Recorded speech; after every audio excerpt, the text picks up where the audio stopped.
Should we give access to students at such an early age for these powerful tools? It's a cat and mouse game. They are actually going and saying, write it in such a way that my teacher can understand, right? Yeah. The models will change so rapidly that you got to always be on top of it and figure out what is the best provider for whatever you need. I have raised two children, and I will tell you that it definitely is much, much harder. Also, the stakes are much harder. Don't remove the struggle, but provide support. Understood. Right. So that is what we are trying to do. Welcome back, guys. Welcome to the AI Talk Show. Always a pleasure to have you guys here. Today we have a very special guest with us, and the man needs no introduction. Peeyush, welcome to the show. Happy to have you here. Thank you. Thanks for having me. Amazing. So Peeyush, so what is happening these days? What are you doing these days? Like, I mean, you've led teams in for more than 2 decades there in Google, and even worked as a CTO at Flipkart, and then been part of Airbnb. And now we have started your entrepreneurial journey here. So, what are you building right now? Yeah. Yeah. So after I left Google earlier last year, Mukesh Bansal and I kind of I joined hands with him working on Meraki Labs as a venture studio. Got it. And the first startup which I'm working on as a result of that is what is consuming my entire attention and day right now. It's called Fermi AI. Got it. Which is essentially designed to make learning hard things easy. Anything which you feel apprehensive about, that okay, how will I learn this? How do you make it super easy? With help of AI. That's really what we are trying to do. The basic concern with AI is that it's designed to do the exact opposite. Okay. Right? Like anything which you find hard, it actually gives you the answer, but it doesn't help you learn. Learning does not become easy. The answer becomes easy. Understood. Right? So what we noticed, and this is our starting point, what we noticed was that the power users of AI, as it started becoming real, were the students. And they were using it to get the answers to the questions which they had. Got it. Now, and you can see this, like when it started, as the schools would close for session, or schools or colleges, the usage of these chatbots would drop, right? Okay, interesting. Right? So it was clear that students were using it a lot, but what were they using it for? When they would get homework or they would have any assignment, they would go to that thing and get the answer. Well, the answer came quickly, but the learning never arrived, right? So our thinking is that AI is a great tool, but how do you take this part where it quickly gives you the answer and remove that and turn it into a great teacher? Don't remove the struggle, but provide support.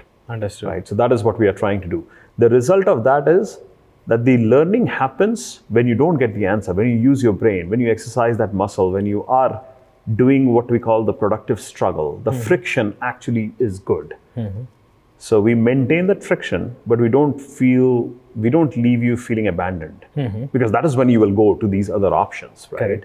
So we work on that. Like when you come to Fermi, you feel like you always are fully supported. You have world's greatest teacher sitting next to you, but it's never going to give you the answer. It's always going to make you think how to arrive at the answer. The result in the end is that sense of apprehension which you have with hard topics that turns into a sense of agency. Every time you look at something, you don't feel like, oh my God, can I do this? To like, okay, I can do this, right? And that transition is phenomenal when students look at that helps them realize their potential. So that is what we're trying to do. And what was that? I mean, you started in January itself. It's barely been a month, and you're building it, all of this.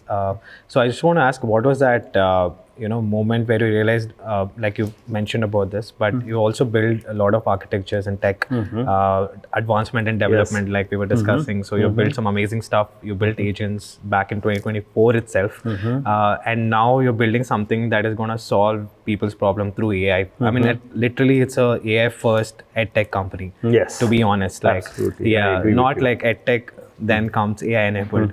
So you're taking AI first approach in everything you do. So why is that important at this given time compared to what was happening previously? Like, so the The basic reason why we did this is going back to the point which was making earlier is like, see, what is AI? It fundamentally is it's like a cognition calculator, right? We were all given at one time like simple calculators and scientific calculators. Now here is something in which you enter anything and it has a whole brain behind, Correct. which can use to compute things and spit things out. Correct. But you know what happens when you use a calculator?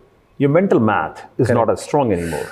Understood. Now, for most people, it doesn't matter because there's a different goal. But what if your goal was to learn math? Understood. Right? So the thing is that, is this the best way? But what we felt is that while rest of the world is getting advantage out of it, the ability to build that mental muscle was actually dropping. Got it. And that is why, and it is not just what one could intuitively think so. MIT came out with a paper which said that if you're using, ChatGPT and these things a lot, your cognitive capabilities drop. Yeah, I saw. I read that. Yeah. So the thing is that you are using it to do something which you don't want to apply your brain to. But what if your job is to apply the brain, which is the job of a student, right? Correct. Is to apply the brain. Then how do you do that? And the answer cannot be don't use AI. I mean, that is just not going to work. It's a force of nature. It is here to be in our lives. So the question really for us was, how do you use it in the right way? And the right way was, how do you make it the world's best teacher, right? I'm sure that there's a time when you had a great teacher in your life who actually made you feel a lot more capable about the subject. So we tried to do that. We said like, okay, why do you go and seek the answer, which is just spat out from a model? It's because you don't feel like you want to exercise, but a great teacher would not have created a situation where that would have happened. So that is what we try to do. Got it. It's like we keep the student engaged, we help support, and then the students like it, and then they do more, and they are able to solve these problems by themselves. Interesting. I mean, glad that you brought up the MIT study there, like, which is, I mean, everybody's talking about this. Like, I want to ask, let me ask you differently. Like, you said it's okay to use those tools, but somewhere, like, I feel, I don't want, like, when you have this brain, right, that powerful brain, but this question comes like, should we give access to students at such an early age for these powerful tools, and how your solution kind of not goes like all these powerful tools, right? Like you have ChatGPT, you have Cloud, you have Gemini, but are these built for students, designed by for students versus designed for the mass? Yes. And everybody has access to these tools. So some are using it for getting their homeworks done. But you're telling me that their learning capability is something that is not designed for students. Yes. Okay. As a matter of fact, there is another, since we are talking about studies, there's another study which came out, which is just reaffirming the thesis which we had, which is that homework scores and test scores, there's a divergence in them which is starting to appear. Okay. It's not surprising. If you talk to the teachers right now, everybody is getting 10 out of 10 in homework. Wow. And the teachers who used to earlier find the job of grading the homework very menial, but at least got some information out of it, that who's struggling and who's doing well.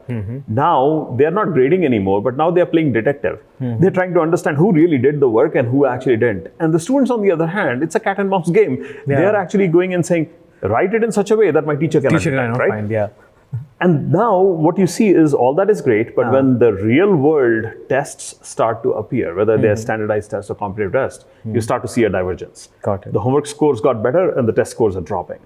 And this gap which increases is a direct result of you having gotten the job done with aid of something, but taking that aid reduced your understanding. Got it. Right? But that is what you end up seeing. As far as should it be there in somebody's life? I think really the question is that what is it which you are trying to learn? And that is where it should not apply. But things which you are not trying to learn, if you can speed things fast, then absolutely it's a great tool to have. I mean, so many people who had apprehension with other things, let's take people who are not technologists before, but had a lot of great ideas. They couldn't go build an application by themselves. Correct. They couldn't go build an app. But now there are Lovable, Replit, and so many examples, right? Correct. Now see what that has done. That has not taught those people how to write code, but that was not the purpose. Correct. Their purpose was something higher, and now all of a sudden it helps them become able to go and achieve that other thing by giving them this calculator, if you will, as an analogy, to jump over that, right? earlier they were stuck on this side. They're like, okay, I need to find somebody else who can do this for me. Got it. Right? The reality is that no, you don't need to find somebody.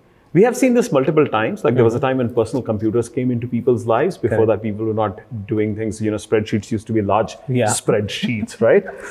But then if your job was to do calculation, well, you would not want to use a spreadsheet. But if your job was to actually do management decision making or whatever, you're much better using the spreadsheets. I think there is the same analogy applies here. To us, the student's job is to learn. Got it. So you cannot give them a tool which takes away learning. Understood. And I think that clarifies most of the things. And now coming to the scaling, right? So this is an AI first company that you're building from. I mean, it involves right from the talent, right from the architecture, everything from end to end. Everything. Right? As a matter of fact, we're building a thesis of what AI native companies look like as a result. Yes. That's interesting. Can you give our viewers the glimpse in terms of like, I mean, you're the right person to give, having worked from traditional to legacy to what it is right now. You've seen it all. So can you tell me like what exactly like building an AI first company looks like from the grounds up, and what are your way of new roles? It can be from the talent segment, new architecture. How do you make them AI first to begin with? I mean, sure. We are one of the many companies in this era, right? So and also we are a small company right now, so there are many more lessons to be learned. And not to,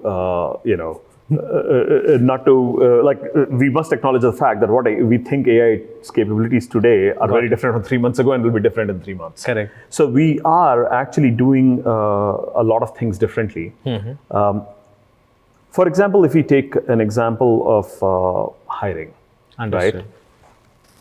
We do not have the standard interview process of like, okay, 4 people talking to you for 45 minutes saying, do whiteboard this, that. None of that.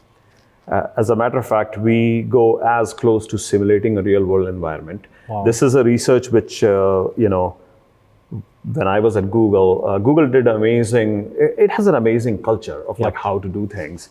And there's a book called Google Works, and it talks about that the closer you get to real world work is the better you'll be a judge of how well this person will do. We are a small team, and thanks to AI, you can do a lot with small team, but each person you add has to be really good, which means our judgment has to be really good about what they can do. So what we do as a result is we don't have these kind of interviews. We essentially give them a project to do. And we say, go use every tool which is out there. You are a programmer? Sure, go do vibe code. You use coding models, anything. As a matter of fact, we judge them poorly if they did not do that, right? So the thing is like, go use everything. Got it. When we hired our product manager, we made them go use Lovable and create the entire mock instead of write a PRD or have a theoretical conversation about what things could look like. Got it. So we put them in the real AI native work environment. We give them a meaty project. The best part which we have found is when we give them a problem, they look at it, and we will give them 2 days. Got it. They look at a problem and then say, how can you do this much in 2 days? Wow. We're like, go do as much as you can. Got it. We give them a few hints, like you might want to use AI. The beauty is, at the end of 2 days, they realize that thing looked humongous, but they got it all done because the productivity is through the roof. But that sets the tone for what our internal environment in the company looks like. So we do that. There is one interview at the end, which is a culture fit, because we haven't figured out a way for us to simulate the culture over there. Got it. So we do have, because culture matters, more than anything else. If you don't have the right culture, then I think Peter Thiel or somebody said, culture eats strategy for breakfast, or somebody else did. But the thing is that we do that, but otherwise it's a work simulated environment with full force of AI applied to it. When you come in, for example, we don't think of business in terms of functions. Now we are a small team, but we don't. There are engineers. There are people who are curriculum experts. There are people who are product managers. But the way we think about it is pods of people solving problems. And my hope or my real desire to pull them along is let's work in strong loops within, which means that if suppose there is an engineer who says, well, we should go do this. Normally what would happen is an engineer will look to a product manager and say, where is the PRD? And then look to a UX person, can you give me the design, then go implement. Wow. I'm like, no, if you are raising a Jira ticket saying this is something which I've felt like whether I saw in the logs or whatever, I'm like, put a PRD in there, put the code in there, put the design in there. Why do you need these other things? The gap between imagination and actual artifact, we are really trying to shrink it.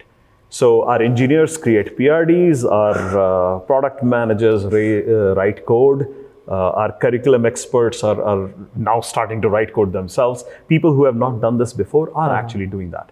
And the beauty is that this sense of that apprehension, the same thing applies here. Earlier they used to think like, how would we do that? And now they're feeling empowered that, oh, I don't have to wait on anybody else. Absolutely. I am part of this group, I'm solving this problem, I'm doing this. And as a result, you will see, we ship every day. Like any number? How many features you get shipped every day? Like, oh, each of these pods, they keep like. Okay. So we have. So one thing which we do is we have a coordinated shipping every day. Damn. Okay. So everybody says, "Oh, I got this done," and then there is a team which says, "All right, we deployed it." So it's like a variety of robots kind of thing putting pieces together, and then the car comes out of the assembly line, and there's one coming out every day. So the beauty of that is that this is making a lot of internal environment work really well, where people feel like, oh, I have agency over what I'm trying to do, the problem I'm trying to solve. Got it. And also there is, like I love, like we set up certain litmus tests. We say, if you ever say that, oh, I need an engineer to do this, I'm like, you failed the litmus test right there, right? Or like, there's a series of these litmus tests. Even within engineering, like we had series of litmus tests. Like most recent I had is, if you're opening the IDE, you're probably doing something wrong. Oh yeah, that was right. and the team was looking at me like, what are you talking about? I'm like, no. Like, think about it, right? Like, how much more can you do? And the beauty is because we have amazing team. Like the people are highly motivated. Wow. So we are trying to ride the frontier. More than anything else, I'll say that we are trying to stay informed of what the cutting edge of AI native companies looks like. And we are trying to push ourselves out of a comfort zone to be on the frontier. These are just some of the examples. Like in my head, I just thought like, you guys went from, chatting with AI to orchestrating it and, deploying it. So it's like it's fascinating, like how we went from, getting answers, chatting to it, to let AI take the decision, and you're just managing everything. So pretty fascinating. And how does your current tech stack or the architecture, because a lot of developers would be watching. Yes. I think it would be like a good learning for them in terms of how the architecture, tech stack, how do you evaluate these tools, or are you building any in-house capabilities, and if there is any new agents that you're building, or are you contributing back to the open source community? So in those lines, if you can tell our viewers, like, we did. We are doing multiple parts of the product. We have contributed one thing to open source so far. Got it. I'm sure we will do more. Okay. But the 4 parts which we were building is, like I said, we first went and researched. So before I tell you the pieces, let me tell you what we were trying to do. Okay. One of the core tenets of Fermi, like the number one, the culture thing, which you said, number one thing which everybody, when they walk in, I actually have a culture conversation with them. And the number one thing is focus on the user, everything else will follow. Got it. So we always start with focusing on the user, which is the student. What is the problem? They are apprehensive about difficult things. We are starting with like JEE prep or like AP exams or board exams, but we're like, if you want to learn quantum physics, we'll help you learn quantum physics. Wow. Right? So that is the kind of thing which we are trying to do. So when you go there, first thing we did was we went and we interviewed a lot of great teachers. Understood. Our thesis was, a great teacher is what keeps a student from quickly coming to the shortcut of the answer. Absolutely. If you think about it, right, getting an answer is like a consumption mechanism. Yes. Somebody else did the work, I just consumed it. Yes. But producing the answer is a production mechanism. Yeah. A teacher will never let you become a consumer. The teacher does not. If you struggle, doesn't give you the answer.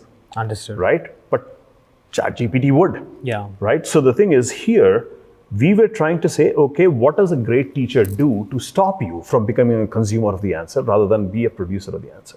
So we researched a lot and we came up with three big pillars of things which they do. There are 20 different traits which were across them.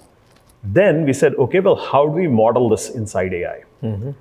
So the classic way AI companies would do is, first thing is you have to have a lot of evals. Correct. So we got together with some great teachers, and we took a lot of different problems, and we looked at how they teach, because we got the aggregate from the interviews. Now we took specifics from specific teachers, and we created a lot of evals.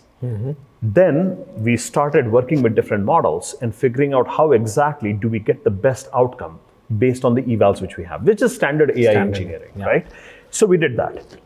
Now, one of the thesis which I always had, and this was from my experience in Google, and it has borne true, is the models will change so rapidly that you got to always be on top of it and figure out what is the best provider for whatever you need. So underlying that, we built capability to benchmark everybody. So any new model comes, whether it is DeepSeek coming out or Gemini or like Anthropic has something or like OpenAI, we were looking at, or Llama, like we were evaluating everything based on these evals. One of those evals, a very simple one, which we actually did publish early on, which was called, we called it JE Bench. This was before the cutoff of 2025. The models which are available. What we wanted to see is, okay, is the problem here, because a lot of people worried about AI hallucination and problems.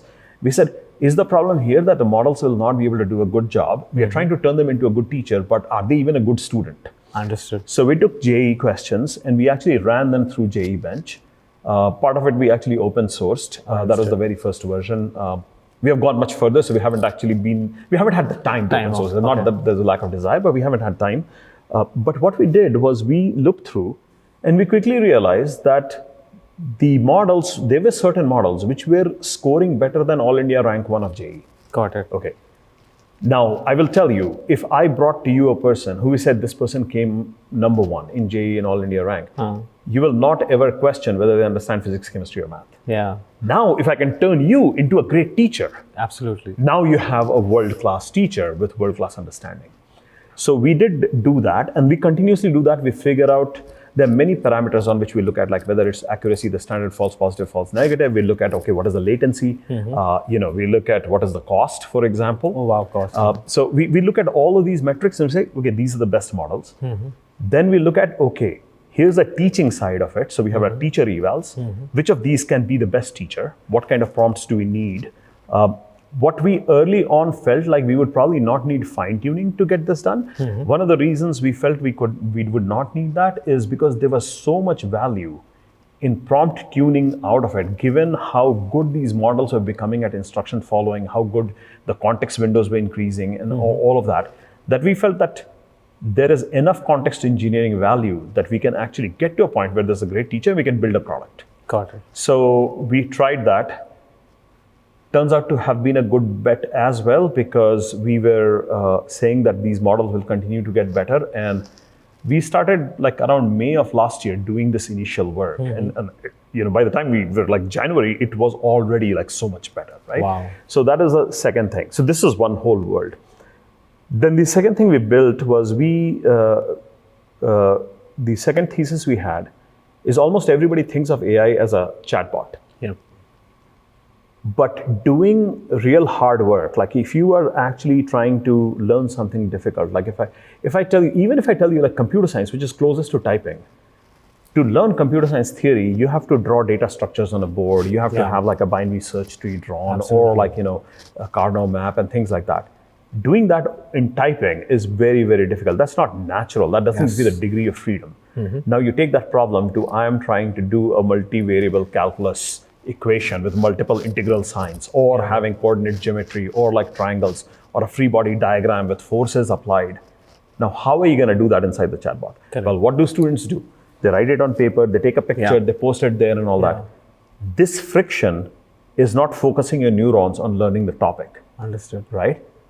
Our point was, when you come to the app, everything else should fall apart, and you should feel like you are sitting with the world's best teacher focused on the problem. Understood. So we made another bet over there, which is a lot of engineering has gone into, which is how do you create an experience where you are able to do as natively as possible the problem which you want to work on, which means you can draw the diagram, you can scratch this corner, you can say this part is rough, you can write it in 2 columns, you can continue on multiple things, all of that. And this teacher, which we had modeled, is sitting there.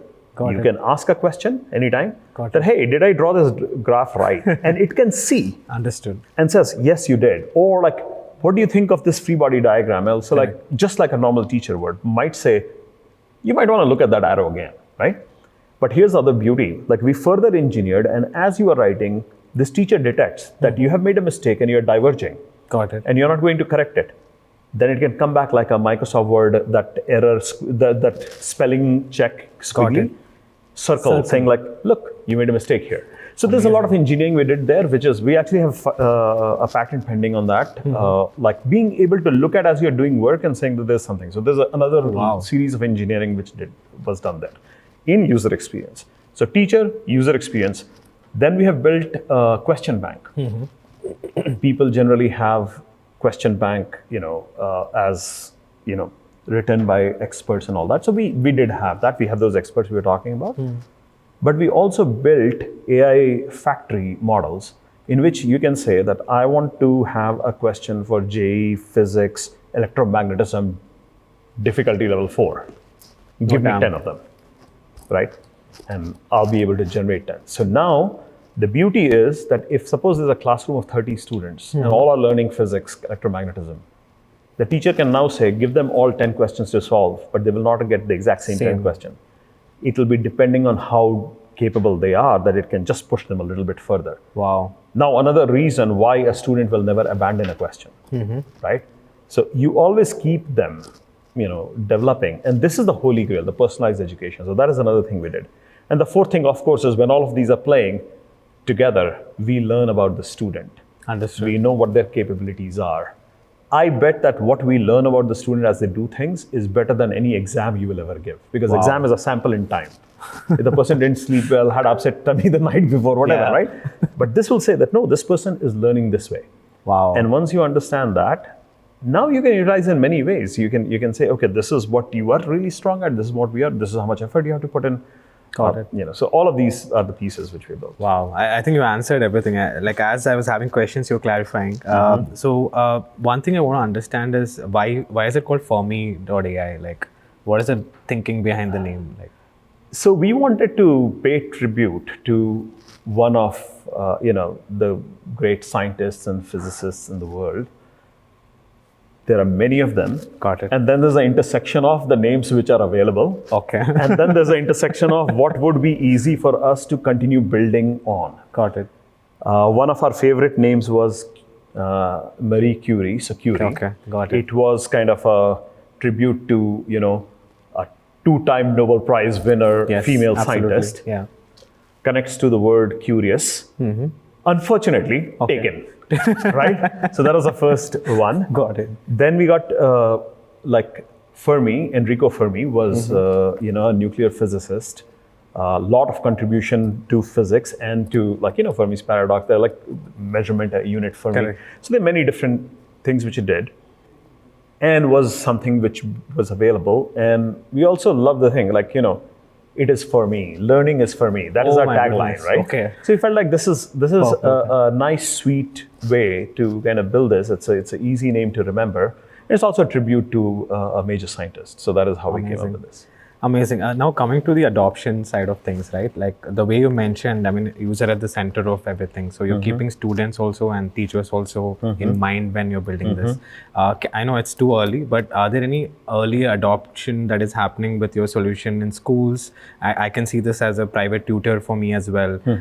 So how are you seeing the adoption happening? Because now you've built everything and the engineering culture, engineering tech stack, everything looks awesome. So how, in terms of adoption, how do you see this market growing for you there? It actually is better than we expected. Okay. So we just launched 3rd week of January in a BET conference. I will actually be, my moment of pride was when a lot of people, because right after the conference, you reach out and say, hey, do you want to use our product? Got it. Some of the responses came and said yes. We looked at all things in the conference, and yours was the best product we found. And it was such a heartwarming thing because we were a small startup in a corner, right? Correct, yeah. But we did talk to a lot of people, but the fact that there were people who said that without asking. So what has that meant is we have a lot of people, whether they are in US, UK, India, or like, in UAE and these places, they are starting to run pilots with us. Understood. So we are running, multi-month pilots. The reason is we actually ran a pilot last December, like September, December in Bangalore. The white paper of analysis of that data actually is on our website. Amazing. You will see, this is why, the schools are starting to see this, by the way. What happens is we told these kids were preparing for JEE, but they were from 9th grade to 12th grade. So they were all trying very difficult questions. And we said, okay, go try it. And there were around 80 or so students. We gave them 2 months. And they, 13% or 11% dropped off, but the remaining did not. In the beginning, there were a lot of people who were getting 2 out of 10 in these questions because these are JEE level questions, right? Some were getting 8, majority were getting somewhere in the middle, 4 to 6. By the end of it, we had said try 100. There were many students who tried 200 questions. Wow. And the people who were getting 2 out of 10, on average, if they did 40 questions or more, on average became like 6.7 out of 10. This is JEE questions. I'm not the difficulty of the questions didn't change. They became that. The people who were at 4 or 5, they actually jumped further by another 2.6. So they were like 5, so they were like 7.6. So the entire room compressed to the right. Now, if you see something like that, we showed this to the teachers who wanted to do pilots with us. They have started to do pilots. Wow. Some of those which started a little bit early, we are starting to see the same result there. So I'm very hopeful that these results, and as we conclude these pilots, we'll publish more of these. Understood. What actually ends up happening is you bring the student, we will make them better. I think that is the contract we'll end up with the schools. Wow. And the reason is very simple. See, it's what have we done? We have removed the sense of apprehension from something into a sense of agency. That is what we have done. You look at something and say, well, this looks difficult. I don't want to touch it. To, oh, okay, I will try it. That is Lovable is a great example of what it has done for other people. Absolutely, right? Yeah. So we are doing this for students in difficult questions. Well, guess what? If I keep removing your sense of apprehension, you keep practicing, it's not surprising that you get better at it. Yeah. Right? Practice makes perfect. The problem with the earlier example or the earlier implementation of AI was that the minute you sense apprehension, you go to an answering machine, which spits out the answer. Well, guess what? You never practiced. Yeah. And that is what we are turning around. So all our pilots are now starting running. They're actually running. We have more schools signing up in a month than we had thought in 3 months. So it's running faster than we expected.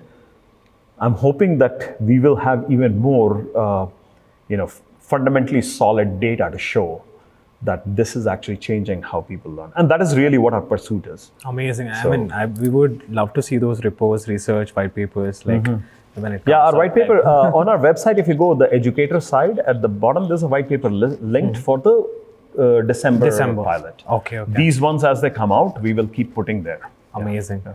Amazing. Peeyush, one more thing, coming back to, how did you meet Mukesh Bansal, and how did you guys, decide like, this is something that needs to be put out? I mean, you've started in stealth and you've shown up on Jan, and then how did that happen? Yeah, so my relationship with Mukesh goes back 10 years. Okay. When I was at Google, he was the CEO for Flipkart. Got it. And he recruited me to be the CTO. Okay. So that is when I first started working with him. And then I had to move back to US for family reasons. And then we stayed in touch, and we have a lot of common interests. We are both like lifelong learners. Like, there's always like, oh, here is another new thing. We have gone to conferences together where we have learned about new things and all that. And then I was working on a variety of products like Google Pay and all these. And then I switched to work on AI because it was clear writing was on the wall around 2022. And then Mukesh had started Meraki Labs. So I was advising him on what AI can do for Meraki Labs. Then in 2025, I was, we became empty nesters, and I was like, I'd raised a child for the tenure I had at Google, right? So I was like, okay, got to do something new, and I was taking a break. Got it. And Mukesh, he said that, look, why don't you come and join me? Got it. We are going to just pursue these big ideas which are there. And given we were both learners at heart, then we're like, what is AI doing to education, right? It's like, wow. And a lot of people were doing, things which are there, but they're productivity-based things. They generally a wide wrapper on the model. And they make things productive. They're not bad. Like, okay, well, if you have teacher workflow, like how can you improve that and all that? But the fact that the learning was dropping, that was not getting addressed that easily. And it is not an easy problem to address either. It's actually non-trivial to tame the model to not give you the answer, because it is trained to give you the answer, right? So we started working on that. That's where we started. While you were talking, I just had a thought. I think recently Sam Altman also mentioned that raising a child is more difficult than building something in AI. What do you have to say on that? Oh, of course. I have raised 2 children, and I will tell you that it definitely is much, much harder. Also, the stakes are much harder. Okay. Right? How do you retrain a human, right? Like, you just keep doing parenting and you hope you're doing the right thing. Correct. The eval will happen years later, and there is no, going back. You cannot run a second epoch on that thing. Correct. So, amazing stuff. Peeyush, just any final note? I think that was a beautiful conversation. I could go all day. We'll bring you back on the show. Me. Yeah, we'll bring you back on the show as and when you guys are releasing new things, new innovation. I'm sure this is just the beginning, and you're already building some crazy things there. Can you tell us more about the company, in terms of the team who is here? How big is the team? Are you expanding? Are you hiring? You can use this platform to reach out to any curious individual who are looking to join. Absolutely. Well, we are a small team, but majority of the tech team is in HSR layout in Bangalore. Oh wow, that is where all AI started.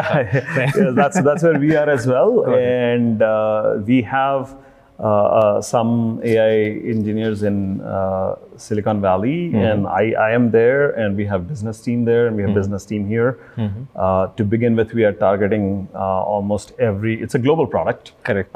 Education is a global need. Yep. But we're targeting every country where English is the medium of instruction, just to keep our workload, a little bit focused. We are absolutely looking for people who are at the top of their game and want to go change how things are done.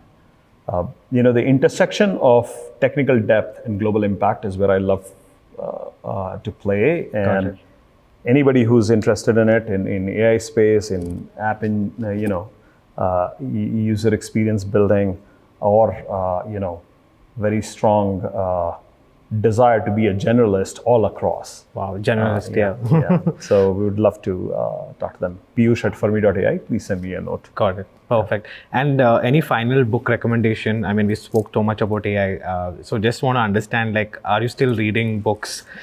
Too much into AI and building stuff? The whole thing with the books is I used to be an avid reader. Probably a book a week in a year. Generally, that became even easier when audiobooks came out. Okay. Then slowly started becoming difficult as podcasts came in. Now, 2 things have really hit it hard. One is the fact that we are doing this startup. The positive side of a startup, when you come out, you don't know whether people care about what you've built or not. Now, if they haven't built, then you have to spend a lot of time figuring out, well, what exactly do they want? And if they're built, then you're overwhelmed and you have to serve them, because then they will actually say, this is not working, that is not working, and this is what I need. So I think we are starting to get into the second branch, which is a great place to be, but it actually is overwhelming, right? So we are very focused on trying to figure out how to serve people based on what we are getting feedback from. So all reading has gone down the window. But there is one thing which I think is hurting even more. Okay. The podcast, audiobook and all that is the fact that these models are very conversational. Amazing. So think of like an audiobook or a podcast. It's just talking back to you. Yeah. But you have a question in your mind, you're not talking back. So I'm like, okay, what are some of the great things some CEOs have done at this point in the Got it. startup journey? Got it. Now you could go to a podcast and listen to that, right? Yes. But if I ask that to like something like Gemini and it's talking back to me, I'm like, okay, hold on, but what exactly does the person do? And then it'll stop and it'll go there, right? And that is a whole another kind of book.